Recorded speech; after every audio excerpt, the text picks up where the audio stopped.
নমস্কার, good morning. আজকে 4 জানুয়ারি 2025, বছরের চতুর্থ দিন। আবারও বেরিয়ে পড়লাম আমার 365 ডেজ চ্যালেঞ্জে। আজকে চতুর্থ দিন, সেই উপলক্ষে বেরিয়ে পড়েছি সকাল সকাল আবারও হাঁটতে এবং কিছুটা রাস্তা দৌড়ানোর জন্য। অলমোস্ট আমি 3 কিলোমিটারের মতো হাঁটা কমপ্লিট করে নিয়েছি, আর 1/2 কিলোমিটার দৌড়েছি। আজকে ঠান্ডাটা অনেকটা কম এবং রাস্তাঘাটে কিছু লোকজন দেখা যাচ্ছে। একটা ছোট একটা বাজার ক্রস করলাম, সেখানে একটা দোকান খোলা, 1-2 জন মানুষ এসে জমা হচ্ছে।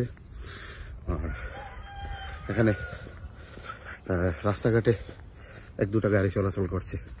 মূলত এই যে 365 চ্যালেঞ্জটা নেওয়ার কারণ হচ্ছে, আমি চাইছি এবছর যে প্রতিদিন নিজের শারীরিক সুস্থতার এবং নিজেকে শারীরিকভাবে ফিট রাখার জন্য নিজেকে দেওয়া এই চ্যালেঞ্জকে কমপ্লিট করার, এবং প্রতিদিন নিজের সঙ্গে নিজে এই চেষ্টাটা চালিয়ে যাচ্ছি।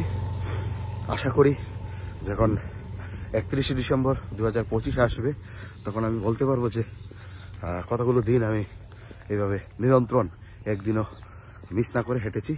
সেটা লক্ষ্যেই এই চেষ্টা, এবং কি পরিবর্তন আসে আমার শারীরিক এবং মানসিকভাবে, এই জন্য হাঁটার। আর এই যে সকালবেলাটা, হয়তো অনেকেই সকাল দেখেন না, সকালের যে তাজা বাতাস, তাজা যে আবহাওয়া, সেটাকে অনুভব করতে আমরা পারি না। আমি অনেকটা সময়, অনেকটা বছর এই নিজের শারীরিক সুস্থতার উপর কাজ করিনি, যার ফলে দেখা যাচ্ছে যে আমি নিজে বুঝছি নিজের শারীরিকভাবে অনেকটা উইক হয়ে পড়ছি। তো নিজেকে সুস্থ রাখার জন্য এই চেষ্টা, আশা করি কিছু একটা হবে ভালো। তো আজকে চতুর্থ দিন, এখান থেকে আমরা শুরু করলাম এবং কালকের জন্য আবার চেষ্টা করব।